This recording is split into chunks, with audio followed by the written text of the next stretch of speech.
Hi every one, I'm Rafi. பொதுவாக ரெண்டு விதமான ஆளுங்க கிட்ட எந்த பிரச்சனையும் வச்சுக்க கூடாதுன்னு சொல்லுவாங்க. ஒன்று பொலிட்டிக்கல் பவர் இருக்கிறவங்க, பணக்காரங்க. இன்னொன்று கூலிக்கு கொலை பண்றவங்க, ரவுடிங்க, எதுக்கும் துணிஞ்சவங்க. இந்த மாதிரி கேட்டகரைஸ் பண்றது தப்புனாலும் இதுக்கான காரணம் என்னன்னா, கோர்ட்ல ஒரு சிவில் கேஸ்லயோ இல்ல கிரிமினல் கேஸ்லயோ இவங்களுக்கு எதிராக சாட்சி சொல்றதுக்கு போனா பணத்தையோ தனக்கு இருக்கக்கூடிய பொலிட்டிக்கல் பவரையோ யூஸ் பண்ணி அந்த சாட்சி சொல்ல வரவங்களை விலைக்கு வாங்கிடுவாங்க. இல்லைன்னா விட்னஸையோ அவங்க குடும்பத்தையோ கொலை பண்றவேன்னு மிரட்டுவாங்க. அதனால சாட்சியும் நிக்காது, கேஸும் ஜெயிக்காது. இதனாலதான் எவ்வளவு கொலை பண்ணாலும் விட்னஸ் எவிடன்ஸ் ஸ்ட்ராங்கா இல்லாததுனால ஈஸியா வெளியே வந்துடுறாங்க. இதுக்கு அப்படியே ஆப்போசிட்டா ஒரு சம்பவம் நடந்தது.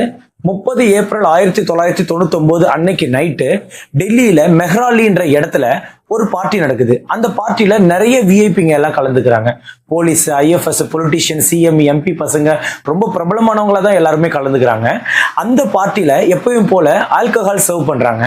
அதை நிறைய மாடல்ஸ், அழகி போட்டியில ஜெயிச்சவங்க, ஆக்டர்ஸ் எல்லாரையும் வச்சு வந்த விஐபிங்களுக்கு சர்வ் பண்ண வைக்கிறாங்க.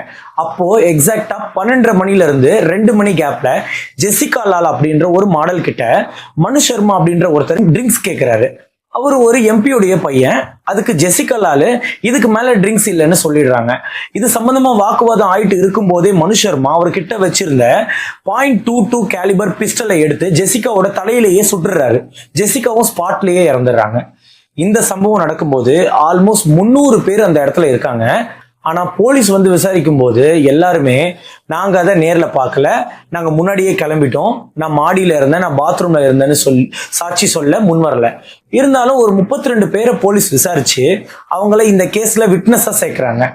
ஆரம்பத்துல மனு சர்மா ஜெசிகா லால துப்பாக்கியால சுட்டதா பார்த்தேன்னு சொன்னவங்க எல்லாருமே கோர்ட்ல நாங்க அதை பார்க்கல, போலீஸ் எங்க கிட்ட கட்டாயப்படுத்தி சாட்சி சொல்ல சொன்னாங்கன்னு மாத்தி சொல்றாங்க. அதனால ஹாஸ்டைல் விட்னஸ், அதாவது பிறல் சாட்சியா ஆயிடுறாங்க. அது மட்டும் இல்லாம சுடுறதுக்கு யூஸ் பண்ண துப்பாக்கிய அக்யூஸ்ட் மறைச்சு வச்சிடுறாங்க. அதை போலீஸ் கடைசி வரைக்கும் கண்டுபிடிக்க முடியல. மனு சர்மா தான் ஜெசிகா லால சுட்டார்னு நிரூபிக்க எந்த ஒரு சாட்சியும் இல்லை. மொத்தத்துல இந்த கேஸ்ல மனு சர்மா தான் குற்றவாளின்னு நிரூபிக்கிறதுக்கு செயின் ஆஃப் சர்க்கம்ஸ்டான்சஸ் சரியா அமையலன்னு செஷன்ஸ் கோர்ட் விடுதலை பண்ணிட்டாங்க. இதுக்கு அடுத்து டைம்ஸ் ஆஃப் இந்தியா மாதிரியான நிறைய பத்திரிகையில ஜெசிகா லால யாருமே கொல்லல, no one killed Jessica Lall அப்படின்னு கோர்ட்டோட தீர்ப்பு விமர்சனம் செய்யும் விதமா எழுதுறாங்க. ஏன்னா அத்தனை பேர் முன்னிலையில ஒரு பொண்ணு ஒருத்தர்னால சுடப்பட்டு இறந்திருக்காங்க. எப்படி கோர்ட்டு சாட்சி சொல்ல வந்தவங்க வேணும்னே மாத்தி சொல்றாங்கன்னு கூட தெரியாம தீவிரமா விசாரிக்காம குற்றவாளியை விடுதலை பண்ணலாம்னு மறைமுகமா கேள்வி எழுப்புனாங்க. இந்தியா முழுக்க மக்கள் ரோட்ல மெழுகுவர்த்தி பேரணி நடத்துறாங்க, இறங்கி போராடுறாங்க. ஏன்னா ஒரு பொண்ணை ரொம்ப ஈஸியா சாவடிச்சுட்டு தன் குடும்பத்துடைய பொலிட்டிக்கல் பவர்னால ஒருத்தர் எப்படி ஈஸியா வெளியே வந்துட முடியும்னு மக்கள் மத்தியில ரொம்ப பெரிய கோபம் இருந்தது. இந்த டைம்ல தெஹல்கா அப்படின்ற ஒரு பத்திரிகையை சேர்ந்தவங்க எதனால கொலையை பார்த்தேன்னு சாட்சி சொல்ல வந்தவங்க கோர்ட்டுக்கு வந்து பார்க்கலன்னு மாத்தி சொன்னாங்க. அதுக்கு என்ன காரணம்னு கண்டுபிடிக்க ஒரு ஸ்டிங் ஆபரேஷன் நடத்துனாங்க.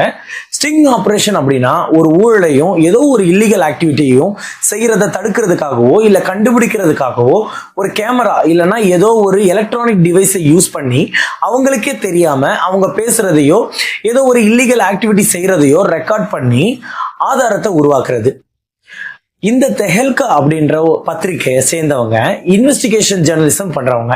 கொலை நடந்ததை நேர்ல பார்த்தோம், ஏன் கோர்ட்ல உண்மையை மறைச்சாங்க அப்படின்றத கண்டுபிடிக்க ஒவ்வொரு சாட்சி சொல்ல வந்தவங்க வீட்டுக்கும் மாறு விஷயத்துல போய் வேற ஏதோ ஒரு காரணத்துக்காக வந்ததா சொல்லி அவங்க கிட்ட ஜெசிகா கேஸ் சம்பந்தமா பேச்சு கொடுத்து அவங்க வாயாலேயே உண்மையை வர வச்சு அதை கேமரால அவங்களுக்கே தெரியாம ரெக்கார்ட் பண்ணி நியூஸ் சேனல்லையும் டெலிகாஸ்ட் பண்றாங்க. இப்போ இந்த கேஸை டெல்லி ஹைகோர்ட் தானாக முன் வந்து சிவமோட்டோவா எடுத்து விசாரிக்குது. இங்க ஒரு சில எவிடன்ஸை பேஸ் பண்ணி செஷன்ஸ் கோர்ட்டு கொடுத்த தீர்ப்பு தப்புன்னு சொல்லி மனு சர்மாவுக்கு ஹைகோர்ட் ஆயுள் தண்டனை கொடுத்துட்றாங்க. ஃபர்ஸ்ட் இந்த மீடியா நடத்தின ஸ்டிங் ஆபரேஷன்னால திரும்பவும் சாட்சி சொல்ல வந்த ஐ விட்னஸ் இப்போ அவங்க உண்மையை சொல்லித்தான் ஆகணும். ஏன்னா ஸ்டிங் ஆபரேஷன் மூலியமா அவங்க இந்த கொலையை பத்தி சொன்னது வீடியோ ஆதாரமா நியூஸ் சேனல்லையே வெளியாயிடுச்சு. அதனால அவங்களுக்கு வேற வழி இல்லை. ரெண்டாவது பேலிஸ்டிக் எக்ஸ்பர்ட்டோட ரிப்போர்ட். அந்த ரிப்போர்ட் படி ஜெசிகாவோட தலையில இருக்கக்கூடிய புல்லட்டு .22 கேலிபர் பிஸ்டல்ல இருந்து தான் ஃபயர் ஆனதுன்னு கன்ஃபார்ம் ஆகுது. அந்த புல்லட்ல இருந்து செதறி கீழே விழுந்திருந்த கேட்ரேஜும் புல்லட்டுடைய பிஸ்டலோடையும் மேட்ச் ஆகுது. ரொம்ப க்ளோஸான ரேஞ்சில் இருந்து தான் ஜெசிகாவை சுட்டிருக்காங்க அப்படிங்கிறதையும் கோர்ட்ல ப்ரூவ் பண்றாங்க. மூணாவது, சிசிடிவி ஃபுட்டேஜும் மற்றும் நேர்ல பார்த்தவங்களுடைய ஸ்டேட்மெண்ட் மூலயமா கிரைம் நடந்த அப்போ மனு சர்மா அந்த இடத்துல தான் இருந்தாருன்னு ப்ரூவ் ஆகுது. அப்புறம் ட்ரிங்க்ஸ் கொடுக்காததுனால தான் மனு சர்மா ஜெசிகாவை தன்னுடைய துப்பாக்கியினால சுட்டாருன்னு மனு சர்மாக்கு இந்த கொலையில இருந்த மோட்டிவையும் கோர்ட் அக்செப்ட் பண்ணிக்குது. நாலாவது, கொலை நடந்ததுக்கு அப்புறமா அந்த இடத்துல இருந்து தப்பிக்க முயற்சி பண்ணது அவருடைய கிரிமினல் இன்டென்ஷனையும் உறுதிப்படுத்துது. ஏன்னா அவர் தப்பே பண்ணலைன்னா தப்பிச்சு போகணும், தலைமறைவு ஆகணும்னு அவசியம் இல்லை இல்லையா. அஞ்சாவது, கால் ரெக்கார்ட்ஸ். மனு சர்மா அந்த நேரத்துல அவரை காப்பாத்திக்கிறதுக்காக ஆதாரத்தை எல்லாம் அழிக்கிறதுக்கு அவருடைய ஃப்ரெண்ட்ஸுக்கு, அதாவது இந்த கேஸ்ல கோ அக்யூஸ்டா இருக்கிறவங்களுக்கு கால் பண்ணதும் ப்ரூவ் ஆகிடுச்சு. ஃபைனலா மற்ற எவிடன்ஸ் எல்லாமே ஸ்ட்ராங்கா இருக்கும்போது, ஐ விட்னஸ் மற்ற ஆதாரங்களையும் வச்சு பார்க்கும்போது ஒரு செயின் ஆஃப் சர்க்கம்ஸ்டான்சஸ் சரியா அமைகிறதுனாலையும் கொலை பண்றதுக்கு யூஸ் பண்ணப்பட்ட துப்பாக்கி கிடைக்கலனாலும் அது ஒரு காரணமா வச்சு செஷன்ஸ் கோர்ட் அவரை விடுதலை பண்ணது சரி இல்லைன்னு டெல்லி ஹைகோர்ட் அந்த செஷன்ஸ் கோர்ட்டோட தீர்ப்பை கடுமையா விமர்சிச்சு மனு சர்மாவுக்கு டெல்லி ஹைகோர்ட் ஆயுள் தண்டனையும் கொடுத்துட்றாங்க. மேலும் இந்த கொலைக்கு உடந்தையாக எவிடன்ஸ் அழிக்க உதவியா இருந்ததற்காகவும் டோனி அப்படின்ற அமர்தீப் சிங்குக்கும் விகாஸ் யாதவுக்கும் தலா 4 வருஷம் கடுங்காவல் தண்டனையும் கொடுத்து தீர்ப்பளிக்கிறாங்க. இந்த இடத்துல உண்மையை வெளிச்சத்துக்கு கொண்டு வந்த அந்த தெஹல்கா அப்படின்ற பத்திரிகைக்கு தான் எல்லா பாராட்டுமே போய் சேரும்.